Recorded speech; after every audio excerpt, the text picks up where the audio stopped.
రంగనాయక సాగర్లా దోసుకోలేదా?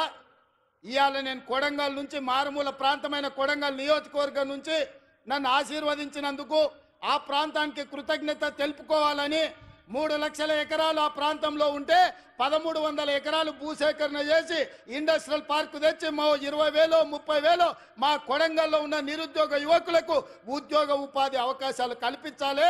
పెద్ద పెద్ద కంపెనీలు అక్కడికి తెస్తే నా ప్రాంతం అభివృద్ధి చెందాలి. అప్పుడే నా జన్మ ధన్యమవుతుందని నేను ఒక ప్రయత్నం చేసిన. ఏమడిగినా ఈ తెలంగాణ రాష్ట్రంలో దాదాపుగా 2 కోట్ల ఎకరాల భూమి ఉంది. 2 కోట్ల ఎకరాల భూమిలో కొడంగల్లో 1300 ఎకరాల భూమి సేకరించి ఒక పారిశ్రామిక వాడను నిర్మించి కొడంగల్ను నేను అభివృద్ధి చేయాలంటే చిచ్చు పెట్టి లగచర్ల మంటలు పెట్టి అధికారులను కొట్టించి కలెక్టర్ల మీద దాడులు చేపించి ఇవాళ అమాయకులైన మా లంబాడి సోదరులను జైళ్లకు పంపించారు. నేను ఆయనలోనే చెప్పిన, వాళ్ళ మాయమాటలు నమ్మకండి, వాళ్ళు ఉచ్చులో దించుతున్నారు. ఆనాడు తెలంగాణ ఉద్యమంలో కూడా ఇట్లనే చేసిండ్రు. అగ్గిపెట్టె రావు గారు 100 రూపాయలు పెట్టి పెట్రోల్ తెచ్చుకున్నాడు, కానీ 10 పైసలు పెట్టి అగ్గిపెట్టె తెచ్చుకోలే. ఈ అగ్గిపెట్టె రావుని నమ్మకుర్రా నాయన అని చెప్పిన. ఆయన మా పిల్లలు ఆవేశపడి నమ్మిపోతే ఇవాళ కేసులు అయినాయి. ముఖ్యమంత్రిగా ఉన్న ఇవాళ నా దగ్గరకు వస్తారు, సార్ నువ్వే ముఖ్యమంత్రి కేసులు తీయని. నేను చెప్పదలుచుకున్న మా మిత్రులకు మా సోదరులకు, ముఖ్యమంత్రిగా ఉన్న నా మీదనే 182 కేసులు ఉన్నాయి. నా కేసులే నేను తీసుకోలేకపోయినా. చట్టం వేరు, ముఖ్యమంత్రి కుర్చీ వేరు. ఇవాళ వాళ్ళ మాయమాటలు నమ్మి మీరు కేసుల్లో ఇరుక్కుంటే బెయిల్ ఎప్పుడు వస్తుందో తెలియదు, మన కుటుంబాలను ఎప్పుడు కలుసుకుంటామో తెలియదు. నేను అడగదలుచుకున్నా, మీ భూములు గుంజుకొని ఏం చేస్తాను? నేను చాప చుట్టి ఇంటికి తీసుకుపోతానా? నాకేం అవసరం ఉంది? ఇవాళ 1300 ఎకరాలు కొడంగల్లో భూమి తీసుకుంటే నేను పట్నం తీసుకుపోయేది ఉందా, లేకపోతే కొండారెడ్డిపల్లికి తీసుకుపోయేది ఉందా?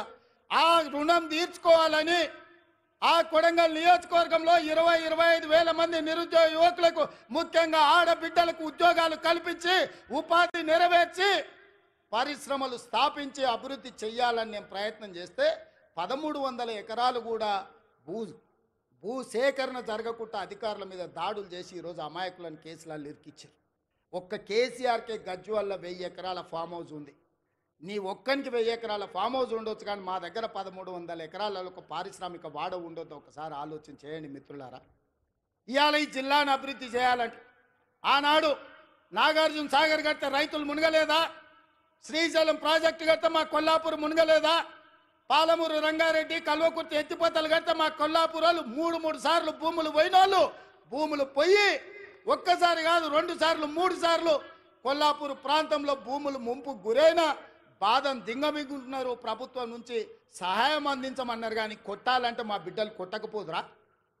ఆయల్లో అధికారుల మీద దాడులు చేయాలంటే శ్రీశైలం వస్తుండేనా? నాగార్జున సాగర్ పూర్తి అవుతుండేనా? జూరాల అవుతుండేనా?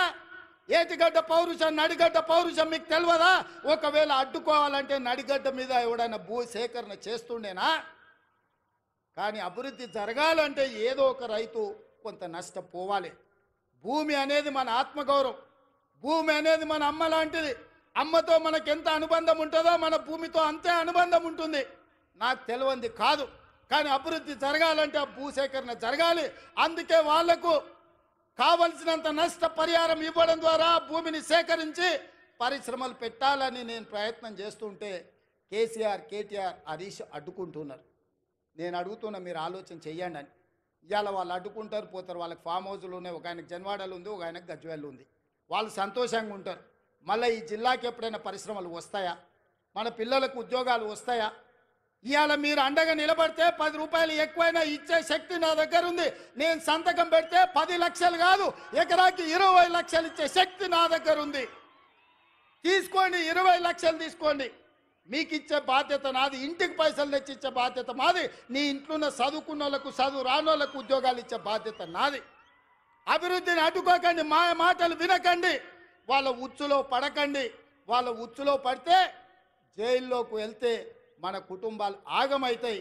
ఇవాళ 10 రూపాయలు ఎక్కువ తీసుకోండి, పక్కకు పోయి భూమి కొనుక్కోండి, పిల్లలకు ఉద్యోగాలు తీసుకోండి, మీ కుటుంబాలు బాగుపడండి. ఇంట్లో ఒక్కరికి ఉద్యోగం వస్తే ఒక తరమే మారుతుంది, ఒక తరం తలరాతనే బాగుపడుతుంది. తలరాతను మార్చే అవకాశాలను వదులుకోకండి. ఇవాళ ఈ జిల్లా మీద పగబట్టి ఈ జిల్లాను అభివృద్ధిని అడ్డుకోవాలని సాగునీటి ప్రాజెక్టుల కాళ్ళలో కట్టబెడుతున్నారు. పరిశ్రమలు తేవాలంటే భూసేకరణ జరగకుండా అడ్డుపడుతున్నారు. ఇవన్నీ కూడా ఈ జిల్లా గమనించాల్సిన అవసరం ఉన్నది. అందుకే మిత్రులారా, ఇవాళ రైతులకు బోనస్ ఇచ్చినాం, రైతు రుణమాఫీ చేసినాం, ఇవాళ 50,000 ఉద్యోగాలు ఇచ్చినాం. ఆడబిడ్డలకు 1,15,00,000 మంది ఆడబిడ్డలు ఆర్టీసీ బస్సుల్లో 3,700 కోట్ల రూపాయలు ఉచితంగా ప్రయాణాలు ఇచ్చినాం. 200 యూనిట్లు ఉచితంగా ఈరోజు పేదలకు విద్యుత్ ఇస్తున్నాం. 50 లక్షల కుటుంబాలకు 500 రూపాయలకే సిలిండర్ ఇస్తున్నాం. పాఠశాలలలో మెస్సు ఛార్జీలు, కాస్మెటిక్ ఛార్జీలు 40% పెంచినాం. ఇవన్నీ కూడా అప్పు చేయకుండా కోకపేటల భూములు అమ్మకుండా మేం చేసినాం. ఇవే కాదు, సంవత్సరం మొత్తం 72 లక్షల కుటుంబాలకు, రైతు కుటుంబాలకు 54,000 కోట్ల రూపాయలు ఖర్చు పెడితే ఒక్క కల్వకుంట్ల చంద్రశేఖరరావు చేసిన 7 లక్షల కోట్ల రూపాయల అప్పుకు ఇప్పటి వరకు మా బట్టి విక్రమార్క గారు 60,000 కోట్ల రూపాయల మిత్తి కట్టిండు. మిత్రులారా, మన నెత్తి మీద గుదిబండ పెడితే ఆ గుదిబండకు 60,000 కోట్ల రూపాయలు అప్పు కట్టిండు. ఇవాళ 7 లక్షల కోట్ల రూపాయలు చంద్రశేఖరరావు అప్పు చేయకపోతే 60,000 కోట్ల రూపాయలు రైతులకు వంచితే ఇవాళ అన్ని కష్టాలు తీరుతుండే కదా. ఇవాళ ఆయన అప్పుకు 60,000, ఆయన ఒక్క కుటుంబం చేసిన అప్పుకు 60,000 కోట్లు కడితే 70 లక్షల రైతు కుటుంబాలకు 54,000 కోట్లు ఇచ్చినాం. అంటే ఆయన దోపిడీ ఏ లెవెల్లో సాగిందో, ఆ దోపిడీకి ఈరోజు మేము ఎట్లా బలైపోతున్నామో, తెలంగాణ బడ్జెట్ ఎట్లా కేసీఆర్ దోపిడీకి బలైపోయిందో మీరు ఒక్కసారి ఆలోచన చేయండి. ఇవాళ అక్కడ నిరసన తెలిపిన రైతులు లాఠీ చార్జ్ గురించి మాట్లాడుతున్నారు. మల్లన్న సాగర్లో మల్లారెడ్డి అనే ఒక రైతు భూమి పోయిన రోజు కట్టెలు చితి పేర్చుకొని బతుకుండగానే ఆ చితి మీద పండుకొని నిలువున తగలబెట్టుకున్న రైతు మల్లన్న సాగర్లా మల్లారెడ్డి అనే పేరుంది. హరీష్ రావు గారు రా అసెంబ్లీకి. ఆనాడు భూమి కోల్పోయిన మల్లారెడ్డి చితి పేర్చుకొని కాల్చుకున్నప్పుడు నీ కన్నీళ్ళు ఎక్కడికి పోయినాయి? నువ్వు ఆ కుటుంబాన్ని ఎంత ఆదుకున్నావో ఇవాళ మల్లారెడ్డి ఇంటికాడికి పోదామా అని నేను అడుగుతున్నా. ఇవాళ ఈ కపట ప్రేమ, ఈ ముసలి కన్నీళ్ళు మా పాలమూరు జిల్లా మీద చూపిస్తున్నావా? నేను ఇక్కడ పుట్టినోని, రేపు పోతే ఈ మట్టిలో కలిసేటోని. నాకు ఈ దుఃఖం తెలియదా? ఈ బాధ తెలియదా? ఇది అభివృద్ధి చేసేది తెలియదా? ఇవాళ ఇక్కడ ఉన్న భూమి నేను ఎవరికో పంచిపెడితే చరిత్ర నన్ను క్షమిస్తుందా? ఒకవేళ నేను ముఖ్యమంత్రి ఉండి కూడా నా జిల్లాకు ఏమీ చేసుకోకపోతే, ఈ జిల్లాను అభివృద్ధి పదం వైపు నడిపించే పరిశ్రమలు తేకపోతే, ఈ జిల్లాకు నీళ్ళు ఇవ్వకపోతే, నిధులు ఇవ్వకపోతే చరిత్ర నన్ను క్షమిస్తుందా?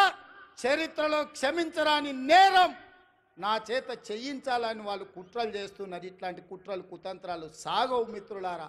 ఎవరు అడ్డం వచ్చినా తొక్కుకుంటా పాలమూరు జిల్లాకు నిధులు తెస్తా, నీళ్లు పారిస్తా. కొడంగల్లో పారిశ్రామిక వాడ ఏర్పాటు చేస్తా, 25,000 మందికి ఉద్యోగాలు ఇప్పిస్తా. అది నా బాధ్యత, నా జిమ్మెదారి అని నేను చెప్పదలుచుకున్నా. నా జవాబుదారీ, నా జిమ్మెదారి నాకు తెలుసు. నేను ఎవరికి భయపడేటోని కాదు. ఎవరికి భయపడితే ఇంత దూరం నేను రాను. నేను పుట్టింది పెరిగింది నల్లమల్ల అడవుల్లో బిడ్డ. మేము పులులను చూసినాం, అడవిలో ఉండే మృగాలను చూసినాం, తొడేళ్లను చూసినాం. అన్నిటిని ఎదుర్కొని ఇంత దూరం వచ్చిన మానవ మృగాలు మీరెంత నాకు కాలి గోటితో సమానమని నేను చెప్పదలుచుకున్నాను. ఇవాళ గౌరవంగా మర్యాదగా పరిపాలన చెయ్యాలి, ప్రభుత్వాన్ని నడపాలి, రైతులు ఆదుకోవాలి, విద్యార్థులకు ఉద్యోగాలు ఇవ్వాలి, మహిళలు ఆత్మగౌరవంతో ఉండాలి అని మా ప్రభుత్వం పనిచేస్తుంది. అందుకే ఇవాళ ఈ ప్రభుత్వం రైతు పండుగ ఈరోజు ప్రతి ఒక్కరి మధ్యలో కూర్చొని ధైర్యంగా ఇవాళ మీ దగ్గరకు వచ్చిన. ఎందుకంటే